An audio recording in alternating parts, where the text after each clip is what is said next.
Buen día, mi nombre es Hugo y les estaré hablando un poco sobre lo que es el motor Stirling y el equipo conforme o encargado de hacer el proyecto. Son Moisés Alejandro Abril Páez, Blas Fernando Dure Ferreira, Hugo Daniel Gil Ramírez y Brian David Cardoso Torales. Introducción. El siguiente proyecto se dará a conocer una nueva perspectiva de la aplicación diversa denominada motor Stirling, el cual faculta hacer un uso más eficiente y económico de los recursos en función de un sistema sencillo. Dicho producto permite obtener energía lumínica utilizando solo el calor con fuente provisoria.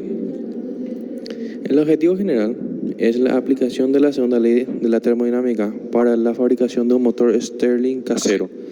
Específico es conocer el proceso térmico, el conocimiento del motor Stirling.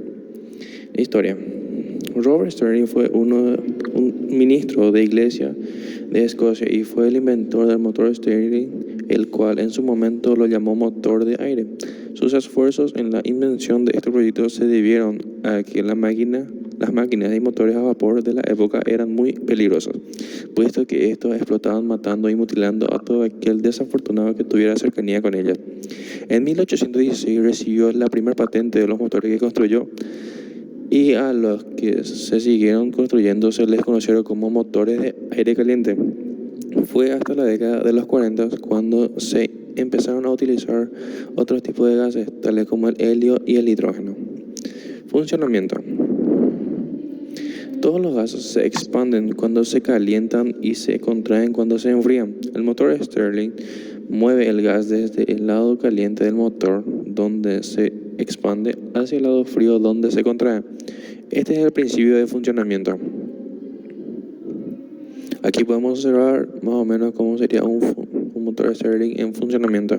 El aire caliente entra en la parte baja del motor Stirling, expandiendo las partículas donde se expanden hacia el lado frío del motor, donde se vuelve a contraer por el aire caliente que este mismo produce. Termodinámica. El ciclo Stirling ideal consiste en 4 procesos termodinámicos. Expansión isométrica. Se idealiza que la temperatura en la parte inferior del cilindro en contacto con la fuente de calor se mantiene constante, permitiendo que las partículas del gas adquieran energía cinética y por lo tanto se expandan. En esta fase se realiza trabajo sobre el pistón de fuerza. El proceso isovolumétrico o pérdida de calor. El gas pasa hacia la parte superior del cilindro, la cual está a menor temperatura. En esta parte el gas comienza a enfriarse. Termodinámica. El ciclo Stirling ideal consiste en 4 procesos termodinámicos. En la expansión isométrica se idealiza que la temperatura de la parte inferior del cilindro en contacto con la fuente de calor se mantiene constante, permitiendo que las partículas del gas adquieran energía cinética y por lo tanto se expandan. En esta fase se realiza trabajo sobre el pistón de fuerza.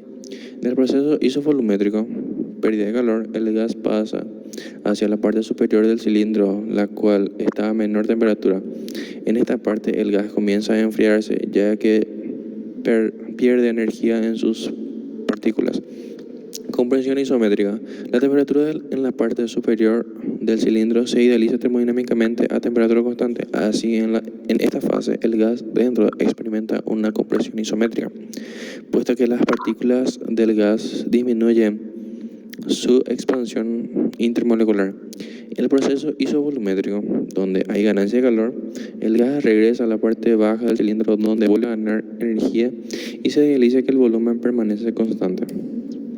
Ley de la termodinámica. La termodinámica es la rama de la física, como todos sabemos, que se ocupa del estudio de las leyes que rigen los procesos de transferencia de energía. Las 3 leyes de la termodinámica son fundamentales para comprender la naturaleza de la energía y su relación con la materia.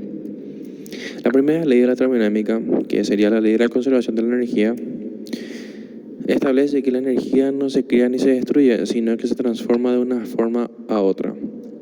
En otras palabras, la cantidad total de energía de un sistema aislado permanece constante. Esta ley se puede expresar matemáticamente como la variación de energía interna es igual al calor menos el trabajo.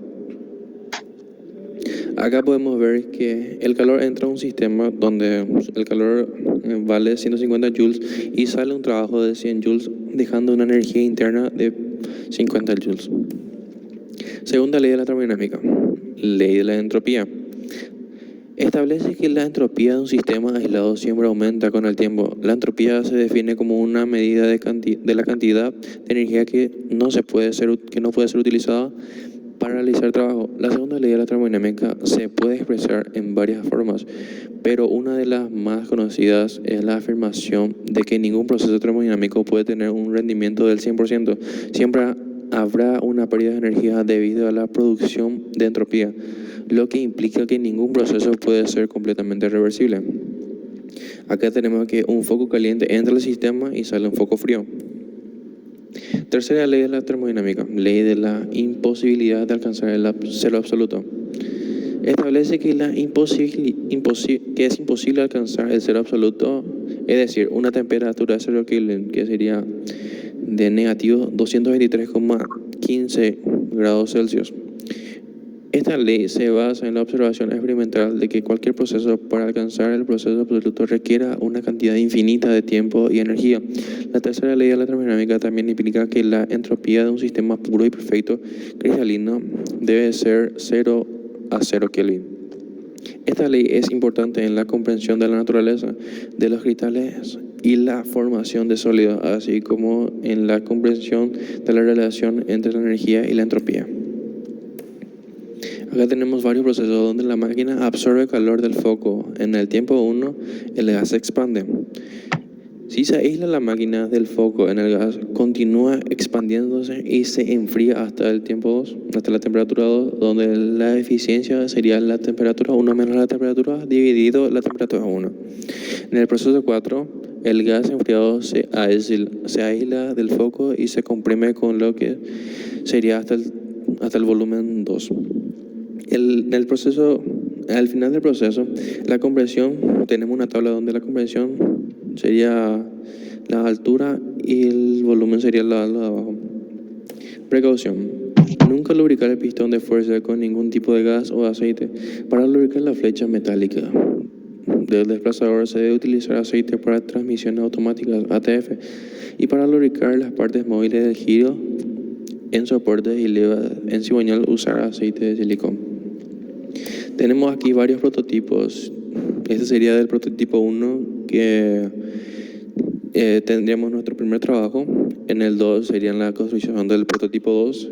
Y el tercero, el presupuesto del proyecto funcional sería un cilindro de aluminio que cuesta más o menos alrededor de 500.000 guaraníes, mano de obra en tornería que sería 200.000 guaraníes, una rectificación del cilindro de aluminio de 100.000 guaraníes, pintura en aerosol de 40.000, mangueras transparentes para la transferencia de aire frío 10.000 guaraníes, tornillo para fijar toda la estructura 5.000, paquetes de globo para poder recargar el aire frío y poder transmitir de nuevo al motor de 5.000 guaraníes,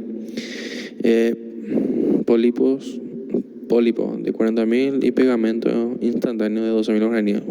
Nos da un total de 915.000 guaraníes. Para un proyecto funcional, hay que reiterar. Y esta sería toda nuestra presentación. Muchas gracias por su atención.